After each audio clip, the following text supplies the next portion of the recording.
예레미야 29장의 말씀은 예레미야가 포로로 끌려간 이스라엘 백성들에게 보낸 편지입니다. 그 편지의 내용은 네 가지였다고 말씀을 드렸죠. 첫째 주신 말씀이 뭐예요? 너희가 포로로 끌려간 그 땅에서 그냥 현실을 거부하지 말고 현실을 하나님의 뜻으로 받으면서 거기에다가 뿌리 내리고 살아라. 그래서 이제 집을 짓고 거기다가 텃밭을 가꾸고 그리고 자녀들을 결혼을 시키고 이제 그 이야기를 하는 거예요. 사람은 내가 원하지 않는 환경과 어떤 현실이 주어지면 그걸 거부하고 싶어요. 왜? 내 마음에 들지 않기 때문에 그런 거죠. 근데 어느 때는 내가 원하지 않는 환경과 여건 속으로 하나님이 나를 끌고 가실 때가 있어요. 사람이 내가 원하는 것을 다 선택하며 살 수 있도록 보장된 삶을 사는 사람이 과연 얼마나 될까? 근데 지나고 나면 바로 그 상황 속에서도 하나님의 뜻이 있고 거기도 하나님의 역사하심이 있고, 저는 미국으로 이민 가서 이민 목회하리라고 요만큼도 생각을 안 했습니다. 그런데 하나님께서 이렇게 거대하게 몰고 가시는 거예요. 그래서 우리 연자씨 만나서 2번 만나고 시집가고 장가 갔잖아요. 그러니까 뭐냐면 지나놓고 나면 거기 하나님의 섭리가 있는 거예요. 이제 그것을 우리가 providence라고 하는 단어를 써서 섭리라고 하는 말을 하는 거예요. 우리가 이제 섭리라고 하는 단어를 쓸 때 이제 영어로 보면은 좀 이제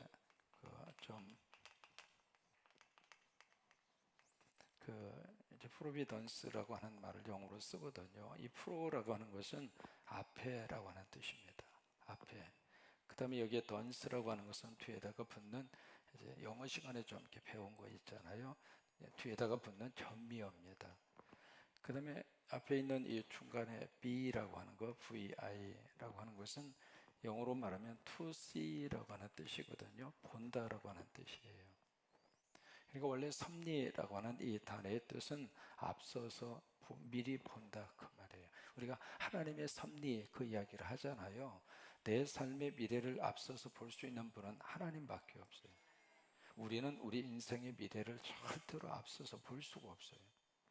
그래서 우리가 이 하나님의 섭리를 믿는다 그 이야기는 우리가 하나님 믿고 산다 그 말이에요. 내가 어떻게 직감을 아니면 내 판단력을, 내 어떤 그 경험을 통한 미래를 예측하고, 그게 섭리가 아니라 절대로 내 삶의 모든 것을 알고 있는 분은 하나님이시기 때문에 하나님이 내 삶을 이끌어 주시고, 하나님이 내 삶을 좋은 길로 나를 붙들어 주시고, 하나님이 모든 것을 합력해서 서로 만들어 주시고, 그 하나님에 대한 믿음을 붙잡고 사는 것을 우리가 섭리라 그 말이에요.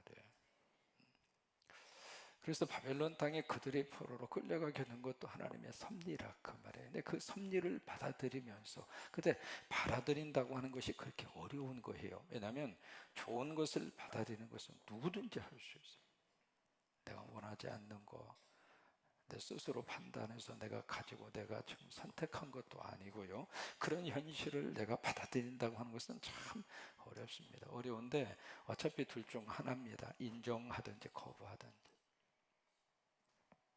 예레미야는 그 포로들에게 편지를 쓰면서 현실을 인정하라 그 말이에요. 그리고 또 하나, 계속해서 거짓 선지자들이 그렇게 많이 나오게 될 것이다. 그리고 그 다음 마지막으로 쓴 편지가 바로 70년이라고 하는 그건데, 그 편지를 쓰면서 그 유명한 그 말씀을 그들에게 편지로 보낸 거예요. 내가 너에게 주려고 하는 것은 뭐냐면 재앙이 아니다 이 말이에요. 그래서 내가 너에게 뭘 주고 싶은가? 미래와 바로 뭐예요? 희망을 주고 싶다.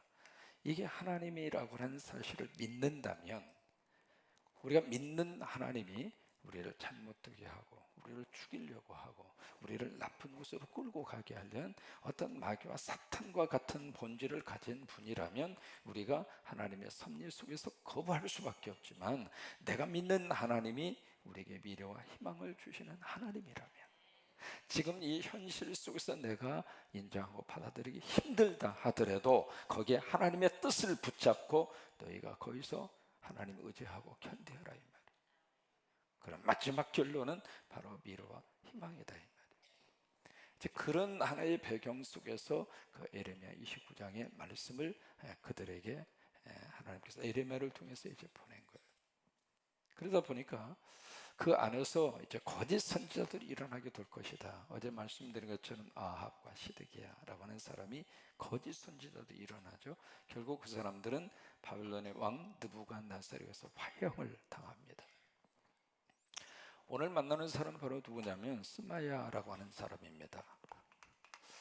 스마야라고 하는 이 사람은 바로 BC 617년 여호와긴이라고 하는 왕하고 함께 바벨론으로 포로로 끌려간 사람이야.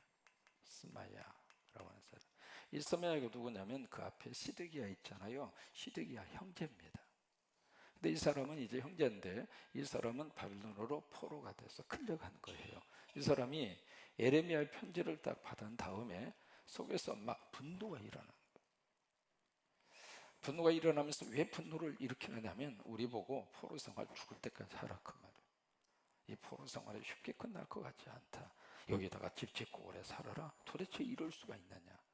이제 그런 속에서 격분이 일어나는 거죠. 마치 일제히 36년 동안 다 핍박과 박해 속에서 살고 있는데 누군가가 딱 와서 36년 이것으로 끝나지 않습니다. 50년, 60년, 70년까지 우리가 그 압박과 소름 속에 살아야 됩니다. 그런 이야기하면 속에서 어떤 감정이 나올 수 있겠어요? 똑같은 심정이에요. 그러니까 이 스마야라고 하는 사람이 화가 나서 누구에게 편지를 보내냐면 이스라엘에, 그러니까 포로로 끌려오지 않은 이스라엘의 모든 백성과 특별히 제사장들에게 편지를 써서 보냅니다. 편지를 써서 보내서 하는 말이, 야, 내가 지금 이런 편지 받았다.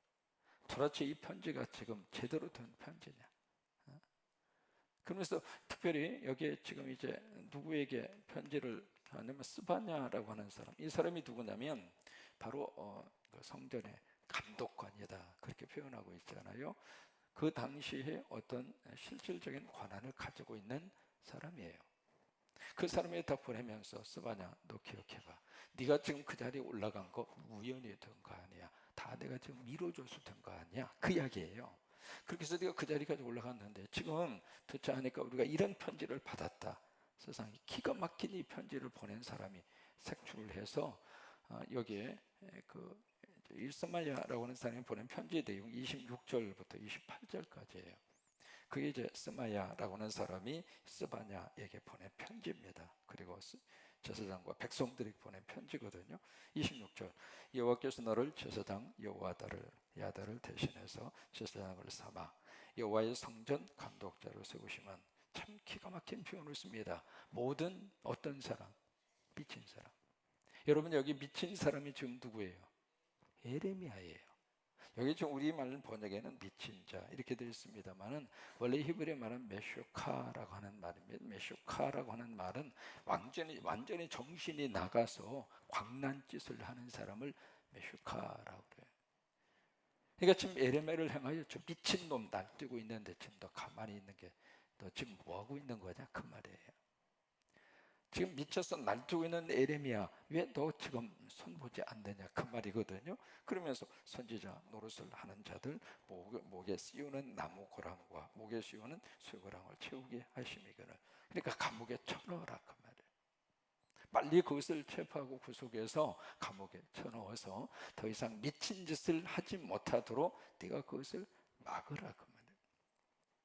27절, 이제 내가 어찌하여 너희 중에 선지자 노릇을 하는 아나도 사람 에레미야를 책망하지 아니하느냐. 29절, 그가 바벨론에 있는 우리에게 편지하기를 오래 지내야 하리니 너희는 집을 짓고 살며 밭을 일구고 그 열매를 먹으라 하셨다 하니라. 이 편지를 보낸 거예요. 누가 보냈냐면 스마야가 보낸 거예요. 그래서 이 편지를 받은 이 스바냐가 이 편지를 가지고 누구에게 가는가? 참 기가 막힙니다. 누구에게 가느냐면 에레미야한테야. 에레미야에게 가서 이 편지의 내용을 스바냐가 다 알려줘요. 그럼 무슨 얘기예요? 이 에레미야 곁에 좋은 믿음의 동역자 스바냐를 하나님 붙여주신 거예요. 그러니까 스마야는 사람을 통해서 에레미야를 죽이라고 그러는데 스바냐는 에레미야를 도와주고 있는 거예요. 사람이 말이죠, 누군가가 나를 공격하고 죽이려고 하면 기도하는 사람은 그 곁에 하나님이 돕는 자를 붙여주세요. 그 피할 길을 열어주신다. 그래서 죽이라고 편지를 받은 이 스바냐가 죽이지는 않고 예레미야에게 편지를 보여주면서 도대체 이런 사람이 있다. 지금 이 바벨론 지역 안에 당신의 편지를 받고 다 하나님의 말씀으로 아멘하는 것이 아니라 그 중에 당신을 죽이려고 하는 적대 세력이 있다. 그 중에 한 사람이 스바냐다 라고 하는 정보를 스바냐가 예레미야에게 알려줍니다. 그리고 나서 그 문제 때문에 예레미야가 하나님 앞에 기도하죠. 예레미야를 보면은 40년 이 사역을 하면서 위기가 있을 때마다 늘 하나님의 도움을 받아요. 그 하나님의 도움을 받는 그 영적인 그 도구가 바로 뭐냐면 기도였어요. 그러니까 기도하는 가운데 하나님이 예레미야에게 말씀을 주세요. 스바냐에 대한 말씀을 허락을 하십니다. 그러면서 두 가지를 이야기해요. 내가 그를 보내지 아니했다. 그는 거짓말을 하고 있다. 세 번째, 그와 그의 후손들을 내가 망하게 할 것이다. 그리고 네 번째, 그는 내가 하는 좋은 복된 이 일을 보지 못할 것이다. 그 복된 일이라고 하는 게 바로 뭐냐면 70년이 차면 그들의 포로 생활을 끝내고 고국으로 돌아오게 되는 이 너무 좋은 이 복된 일을 그들이 보지 못할 것이다. 그 말씀으로 스마야에 대한 하나님의 경고의 말씀을 하나님이 허락하시는 거예요. 오늘 이 말씀을 통해서 참 뭘 우리가 알 수 있느냐면 여기서 스마야는 가짜예요, 진짜예요? 가짜죠. 진짜는 누구예요? 예레미야가 진짜잖아요. 그런데 보세요. 큰 소리는 지금 누가 가장 크게 치고 있는가? 가짜가 큰 소리는 더 크게 치고 있어요. 누구를 향하여? 진짜 보고. 그러니까 가짜가 진짜 보고 하는 말이 야, 저 미친놈, 그 이야기를 하고 있는 거거든요. 그러니까 지금 참 묘한 세상입니다. 이게 지금부터 BC 2600년 전에 있었던 그 사건입니다만은 그때 그 사건으로 끝나지 않고요. 지금 우리 사회 안에서도 가짜가 있어요, 없어요? 이게 참 묘합니다. 가면 갈수록 가짜가 더 많아집니다. 그리고 사회 분위기 자체가 가짜를 조성할 수 있는 분위기가 참 많이 형성이 잘 돼 있어서 여러분 우리 SNS라고 그러죠. 소셜 우리 네트워크 지금 여러분 다 가지고 계시는 핸드폰 그거 가지고 수없이 날려 들어오는 카톡이라든지 그다음 페이스북이라든지 유튜브라든지 이거요. 근데 이게 가짜라고 하는 사실을 분별해내는 것도 너무 힘들고 이게 진짜인지 가짜인지 그러다 보니까 가짜에 속아서 가짜에 의해서 잘못된 정보가 내 속에 들어올 수 있는 가능성이 너무 많고 그래서 늘 우리가 하루하루 살면서 정말 우리가 기도하지 않을 수가 없습니다. 하나님, 가짜가 판치는 세상에서 하나님의 사람으로 진짜로 살아가기가 쉽지가 않습니다.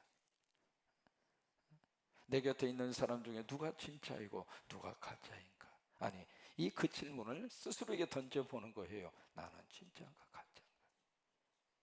다른 사람을 말하고 평가하기 전에 내 스스로가 나는 가짜 목사인가 진짜 목사인가? 나는 진짜 성도인가 가짜 성도인가? 스스로에게 그 질문을 던지지 않을 수 없는 그런 세상에서 지금 우리들이 살고 있습니다. 여러분 솔로몬 시대의 솔로몬 재판 우리가 너무 잘 알고 있잖아요. A가 죽었는데 서로 그냥 저 엄마가 아기를 죽였다고 그러고 이쪽은 이 엄마가 그냥 죽인 게 아니죠. 아기 하나를 놓고 서로가 자기가 엄마라고 막 주장하는 엄마가 둘이 나타난 그 사건이 있었잖아요. 아기는 하나인데 엄마는 둘이야. 그래서 누가 진짜고 누가 가짜인가. 그래서 솔로몬이 어떻게 했어요? 칼을 가지고 와라. 어차피 뭐 그냥 반절 톡 잘라서 그냥 반쪽씩 가져가라고. 그러니까 어떻게 됐어요? 진짜 엄마가 아이고 왜 그러느냐고 내 자식만은 살리라고 살려서 나는 괜찮으니까 저 엄마가 데려다 기르라고 하고 그러라고. 근데 가짜는 뭐라 그래요? 이판사판 공사판이다. 그냥 잘라라. 그래서 솔로몬이 뭐라고 그랬어요? 이쪽이 가짜고 이쪽이 진짜다. 그래서 이제 그 애를 그렇게 줬다고 하는 그 솔로몬의 그 재판의 판결 우리 기억하고 있잖아요. 그러니까 벌써 사람 사는 세상에는 가짜가 그렇게 판치는 거예요.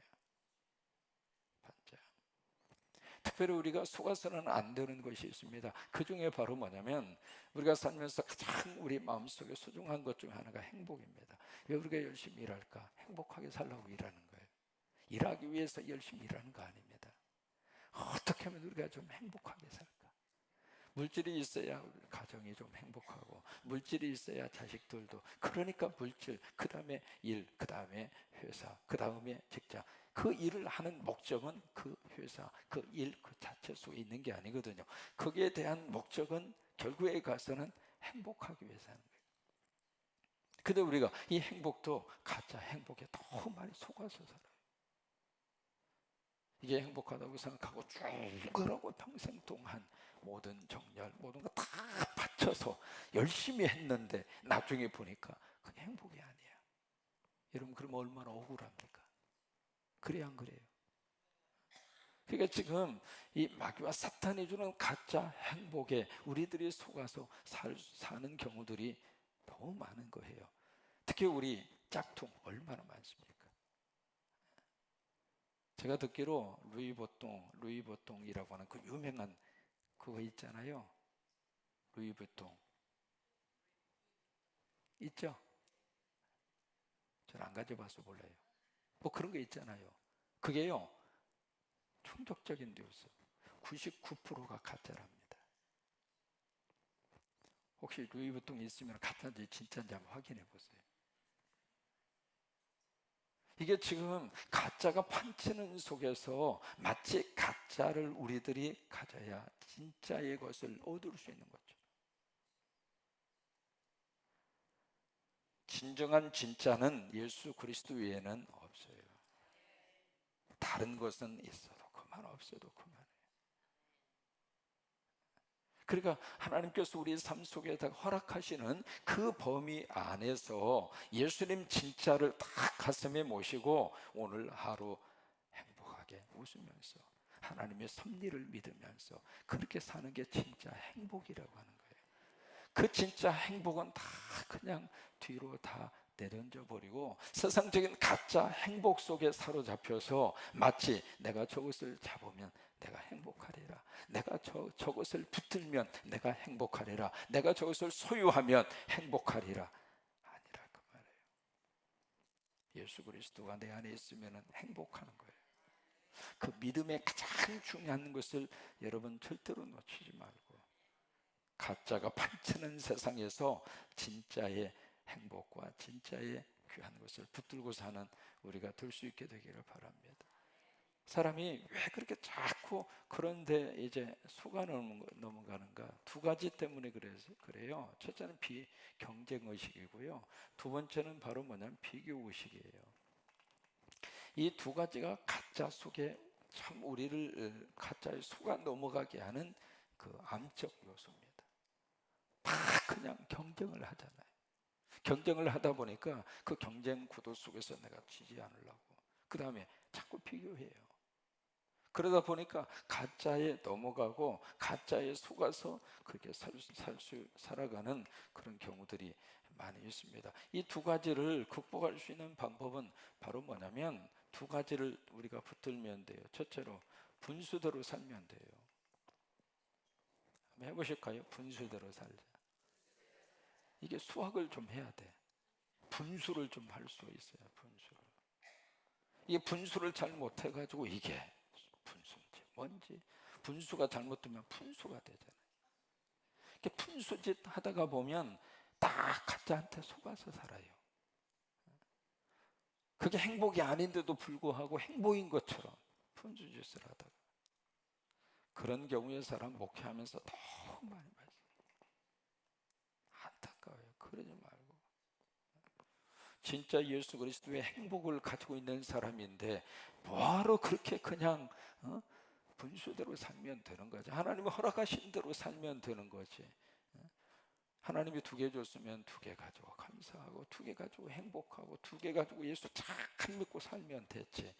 그냥 2개 가진 사람이 5개 가진 사람 보고 왜 나는 5개 안 줬느냐고, 하나님 어떻게 그럴 수 있느냐고, 어떻게 내 인생 가운데에는 왜 2개로 끝나도록 그렇게 하셨느냐고. 그리고 다 그러고 평생을 살면 분수를 모르는 거죠.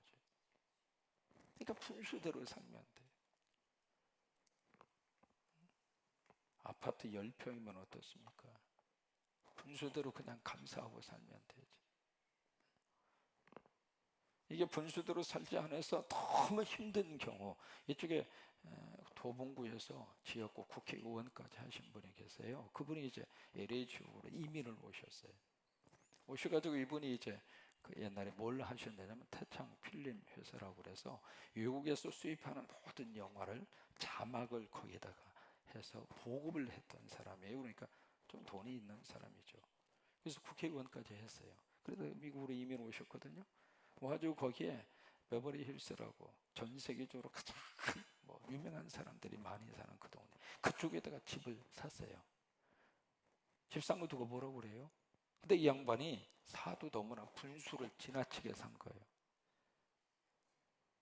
그래서 이제 너무 비싸고 너무 좋은 집을 사다가 보니까 사는 건 살 수 있는데요, 그 유지하는 것은 그 다음 문제입니다.